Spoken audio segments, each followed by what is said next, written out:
بسم اللہ الرحمن الرحیم۔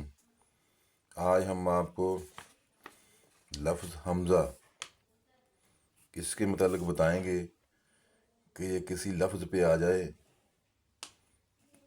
تو اس کا دندانہ لازمی بنانا ہے آپ نے۔ جیسے یہ لکھا ہوا ہے مکی، ٹھیک ہے، اس میں اگر آپ مکئی لکھیں گے نا، یہ میم بنا دیا، یہ کاف، تو اس کا دندانہ ایسے لازمی بنانا ہے، ایسے، پھر نیچے چھوٹی یہ کے لیے آنا ہے ایسے۔ یہ ہے لفظ مکئی۔ یہ دیکھیں اس میں اور اس میں یہاں کا ایسے فرق ہے۔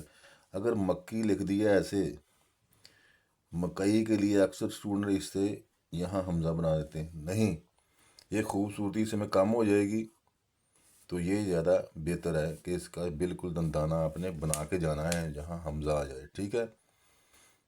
ایک اور لفظ دیکھ لیتے ہیں، جس طرح لفظ گئے ہے گے، گا بڑی یہ گے، ٹھیک ہے۔